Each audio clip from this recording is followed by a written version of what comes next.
Amin ya rabbal alamin. Alhamdulillah pada kesempatan kali ini kita sudah melaksanakan puasa berapa hari? Yang berapa hari ini? Ya, 15 hari. Mau ke 16 itu, baru mau ke 16 hari. Nah, kita menjelang besok hari ke 17 puasa itu kita memperingati nuzulul Quran. Nuzulul Quran. Apa itu nuzulul Quran? Nuzulul Quran itu adalah peristiwa turunnya ayat Al-Quran. Jadi terjadinya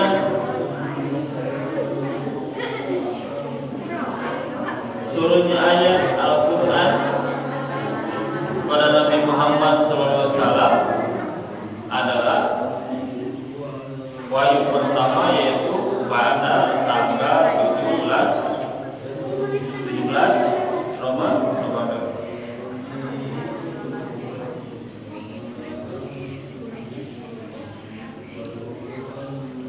Peristiwa terjadinya turun ayat Al-Quran kepada Nabi Muhammad pada tanggal 17 Ramadan, yaitu ayat yang atau wahyu pertama yang turun pada Nabi itu adalah apa?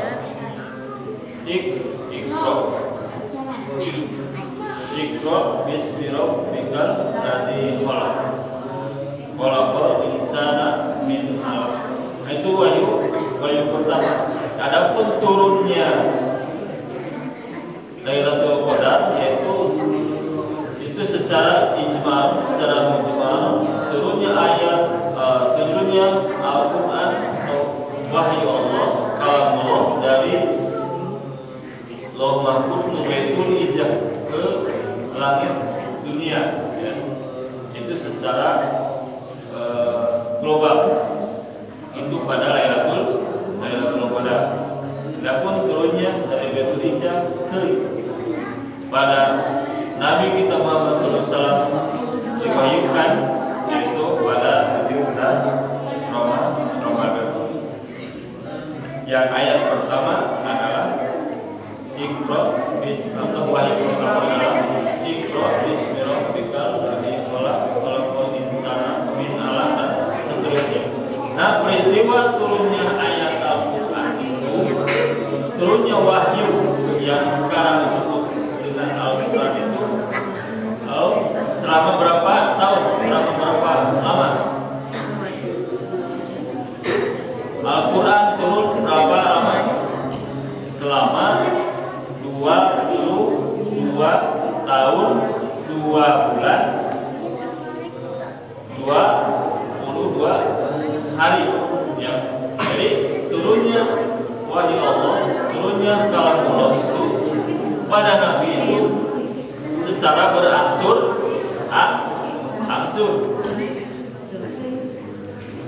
Secara berangsur. Jadi tidak secara sekaligus, ya. Al-Quran itu berangsur turun kepada Nabi Muhammad SAW yang diwahyukan melalui atau lewat malaikat Jibril, ya.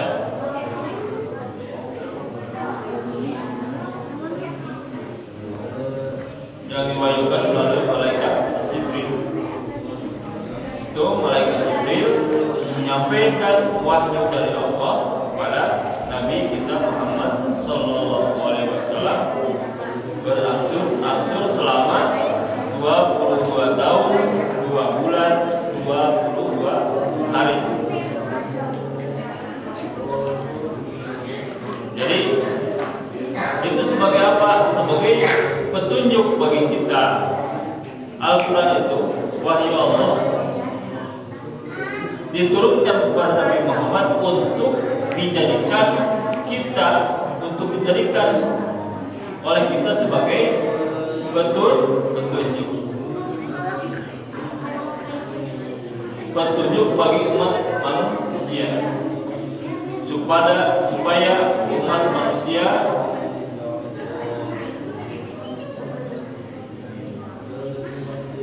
mengikuti petunjuk yang diberikan oleh Allah, baik petunjuk secara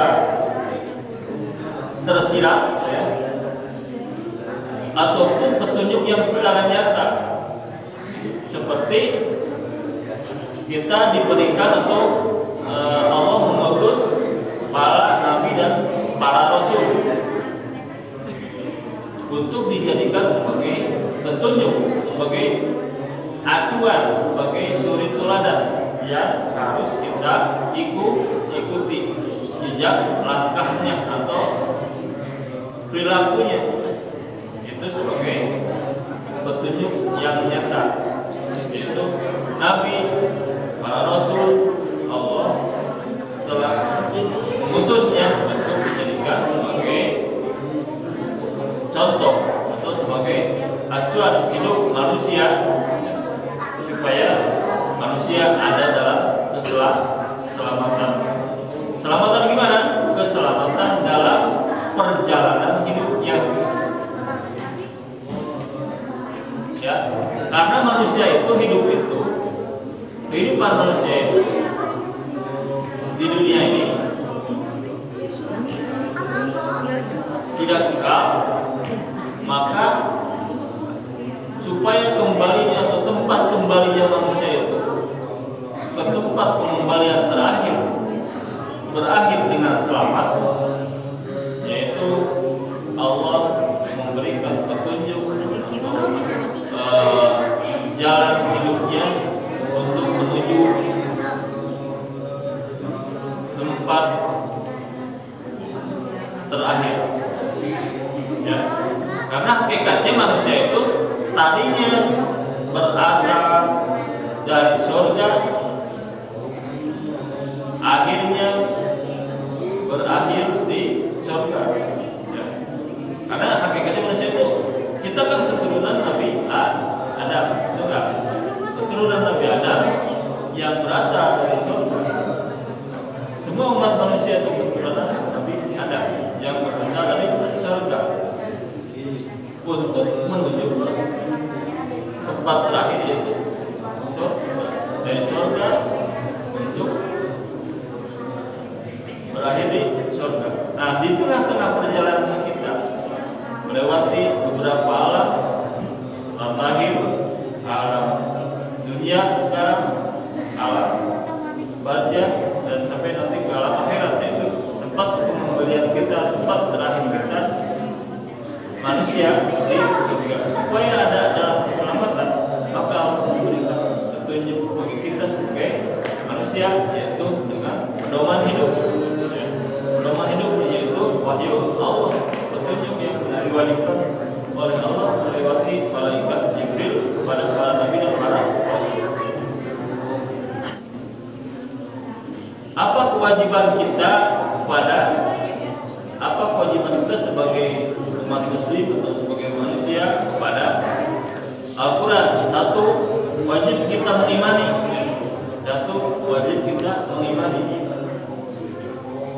Dengan seyakin-yakinnya bahwa Al-Quran adalah wahyu Allah, bahwa Al-Quran adalah wahyu Allah. Kedua, wajib kita untuk mempelajarinya supaya kita bisa tahu atau bisa paham apa yang telah Allah jadikan sebagai petunjuk bagi manusia. Wajib kita mempelajarinya karena Al-Quran harus tahu, karena kita harus tahu dan apa yang disampaikan dalam Al-Quran untuk dijadikan petunjuk.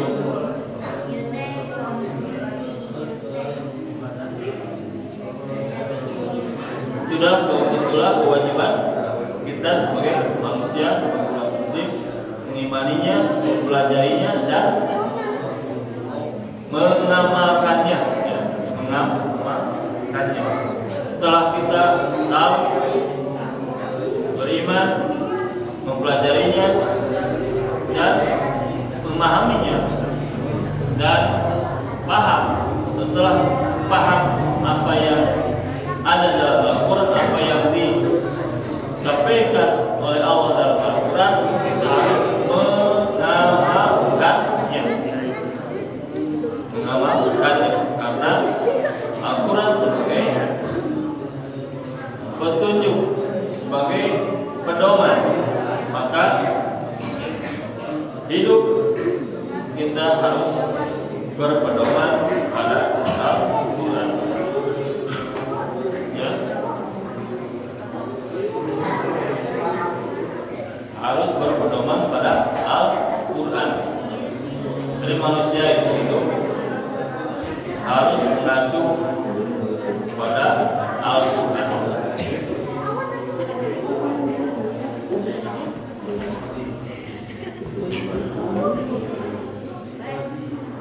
Mengacu pada Al-Quran. Al-Quran menjadi pedoman bagi hidup manusia yang terakhir. Tidak ada lagi kitab-kitab Allah yang harus kita ikuti selain daripada Al-Quran, kecuali di masa-masa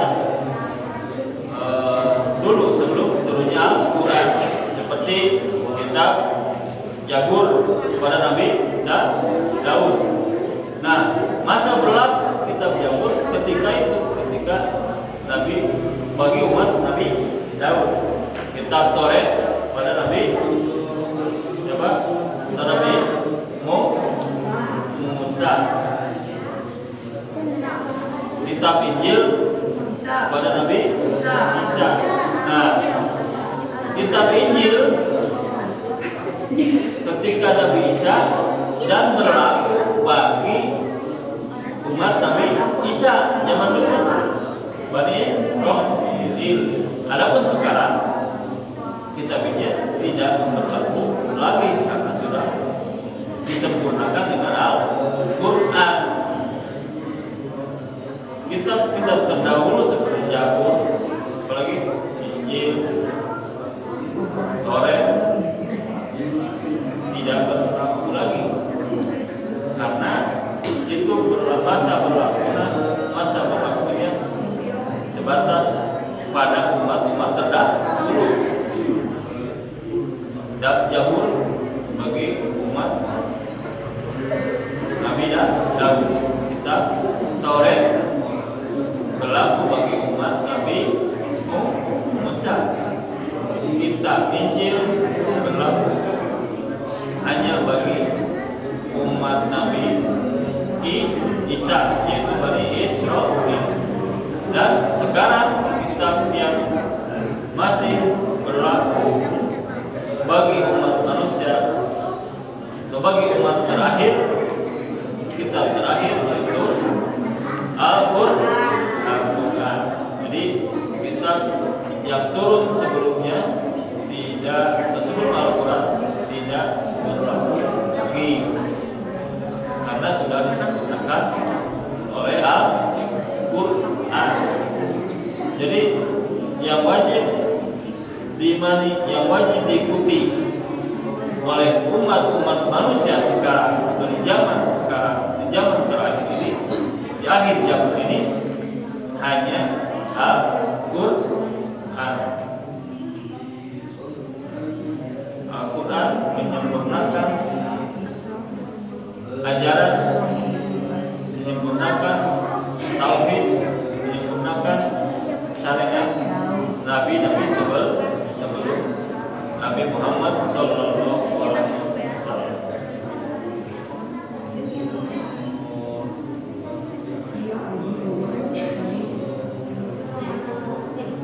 Itu ya. Jadi kita mempelajari Al-Quran, kita belajar membaca Al-Quran dari mulai cara baca, tajwid, kita masih berkewajiban untuk mempelajari dari segi ilmu nahu, sorofnya, ilmu bayannya, balaghahnya dan lain sebagainya. Nah, itu masih jauh dari perjalanan kita.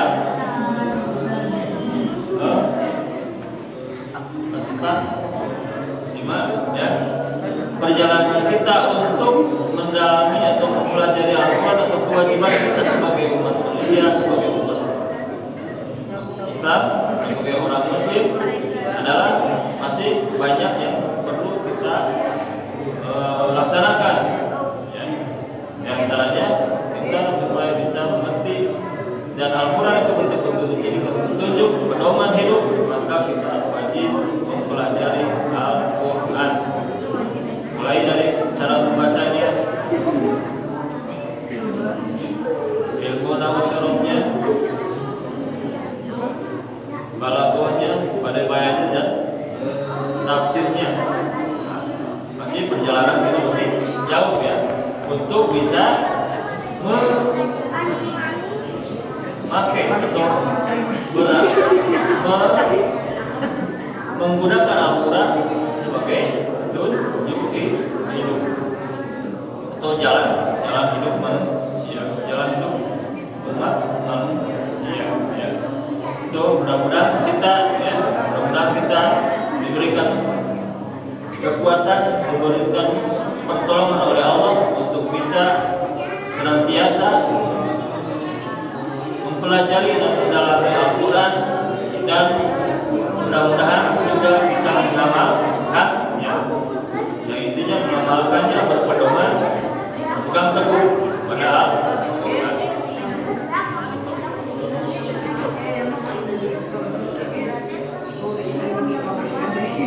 Insya Allah sesuai janji Allah, barang siapa yang mempelajari, mengajarkan Al-Quran, termasuk orang yang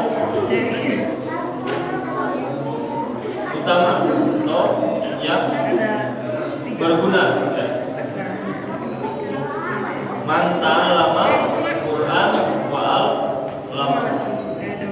Mudah-mudahan kita bisa mengamalkan dan melaksanakan, bisa mengajarkan Al-Quran. Amin ya rabbal alamin. Mudah-mudahan kita selalu diberikan kekuatan oleh Allah untuk bisa berpegang teguh, ya, berpegang teguh, berpedoman dan bisa mempelajari Al-Quran terus menerus. Mudah-mudahan, amin ya rabbal alamin. Mungkin itu saja, ya, itu saja yang bisa kami sampaikan untuk kesempatan kali ini. Mohon maaf atas kekurangan. Assalamualaikum warahmatullahi wabarakatuh.